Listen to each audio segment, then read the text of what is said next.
Never puncture!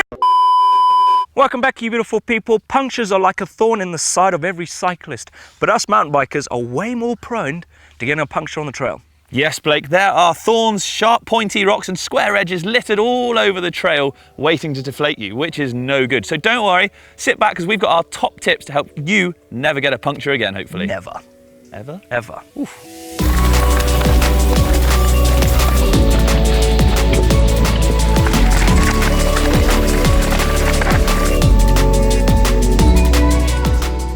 This first tip is one of the most important ones, and that is converting to tubeless. Now, if you're one of those old school riders that like to run an inner tube within the tire, take them out, throw them away. Because there's a lot of benefits to running a tubeless system on your mountain bike. Why? Because you can run lower tire pressures, gain a lot more grip out there on the trail, and also when you come to a thorny situation, thorn is going to pierce your tire, that sealant within it is going to clog it up, seal it, but if you had an inner tube inside it, well, you're going to have to stop, repair it, put it back in. It's all time. We don't want to waste time on the trail. We want all that time for shredding.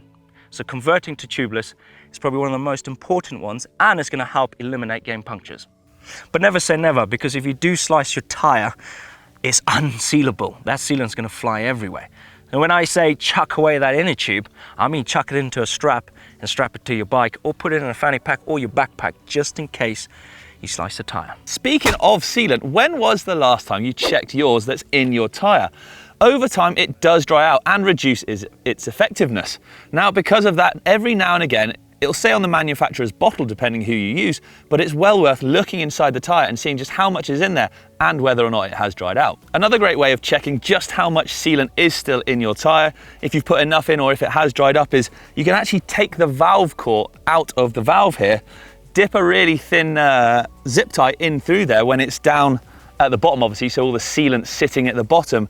And by knowing that, pulling it back out like a dipstick on a car, you'll see just how much sealant is in there. If it comes out with nothing on it, well, then you know that you're going to need to top it up or it's potentially dried out. If it comes back and it's still nice and fresh and wet on there, well, then you're good to go. If it is dried up, well, then you can add sealant directly through the valve core itself, sometimes a bit fiddly and messy, or if you want, just crack the bead of the tire off on one side and top it up that way. It's really easy to pour it in then. Like I said, as for how much, well, it depends on your size tires, your size wheels you've got as well, but like I said, the manufacturer's bottle will often give you a rough guideline on how much to put in there.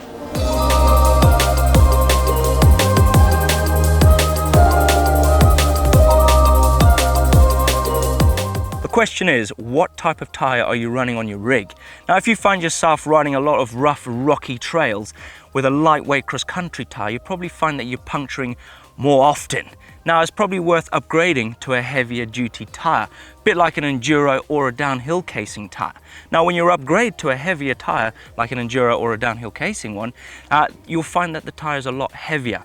The sidewalls are a lot thicker. There's a lot more rubber there to prevent the slashes and getting punctures on those sharp rocks. But before you pull the trigger and purchasing a Enduro or a downhill casing tire, you just got to consider that they are going to be a lot heavier. So if you're riding rough, rocky trails, then maybe upgrading is a good option. But if you find that you're riding nice single tracks and there's a little bit of rock there, but not too much, then a trail tire is going to be the one for you, because it's going to be a lighter and you don't need that much protection. Oh, would you look at that? I tell you what, another option is the foam insert. Now look at this trail. It is littered with all these mega pointy, horrible rocks. A foam insert is essentially a layer of foam, or it could be a ring that you put inside your tire that helps cushion any impact and hopefully stops either dinging your rim or putting a hole in the tire as well. So when you come across and hit this real pointy edge like that, the impact is absorbed by that insert, hopefully avoiding punctures. There's a couple other great options with inserts as well. One, they can let you run lower tire pressures because you've got that security of something in there where the tire's not going to suddenly blow all the way through and hit the rim. So that's obviously a real good bonus. Also, you can use an insert in conjunction with lighter weight tires, so maybe a slightly thinner sidewall. That way you've got the added protection of the insert, but you've got the weight saving of the tire.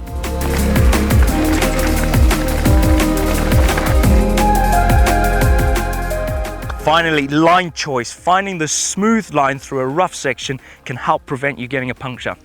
Yep, try to unweight the bike rather than clattering through these really rough sections with these pointy rocks where punctures are almost imminent, and you might even find it helps you ride a bit quicker as well.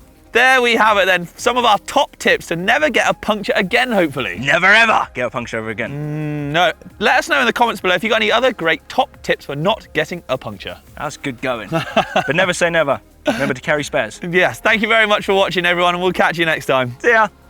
Should we go for a dip and that? It does look nice, doesn't it? Yeah.